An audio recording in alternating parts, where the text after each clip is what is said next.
السلام علیکم ملګرو. پاکستان افغانستان کرکټ مینوال لپاره دوه مهم معلومات سره شریکوم. نن د استرالیا او د پاکستان دریم ټیسټ میچ شروع پای کې اولنې بیټینګ پاکستان ټیم کو څومره سکور وکړو. دا غي نه علاوه افغانستان او د یو ای ترمنځ خو سریز وشو.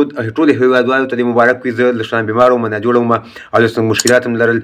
دا غي د وجنه ما نه ویډیو بیګا پاتې شو. د معذرت غواړم. ټول هیوادوالو ته د افغانستان د غستره بیا ډېر مبارک وي. د کپ دی د افغانستان ته ډېر مبارک وي چې افغانستان ته د کپ راوړو. دوبۍ نه د ټرافي وګټله.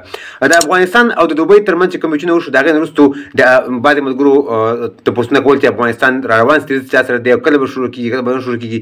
نو دوه معلومات سره شریکوم. ویډیو خپل موږ او مخکې ملګرو سره ضرور شریک کړئ. راځو ملګرو اول استرالیا او پاکستان طرف ته. پاکستان اولنې بیټینګ وکړو. بهترین پرفارمنس شو کو 313 باندې ټول پاکستان ټیم ووت شو.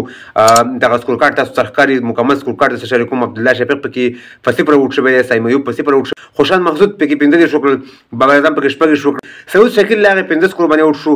محمد رضوان په اوسل درې باندې اته سکور کړی دي. هغه سلمان سره بهترین پارتنرشپ کو 3 سکور کړی دي. خان 15 کړی دي. امیر جمال پکې نن یو بهترین بیټینګ کړی دی.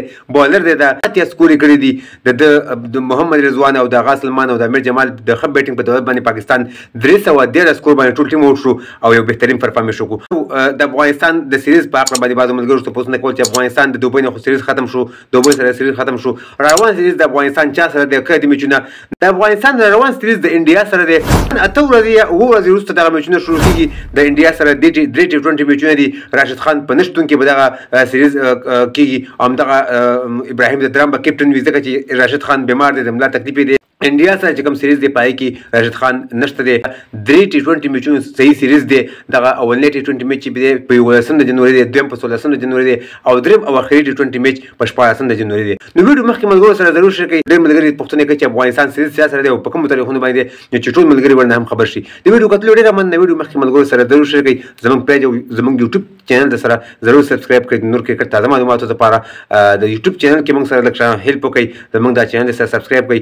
تاسو رحمان الله کرکټ ټي وي په یوټیوب کې چې ورکړئ همدغه تصویر او همدغه نوم باندې بالکل په اول نمبر کې به تاسو ته راشي او زموږ دغه چینل سره سبسکرایب کړئ.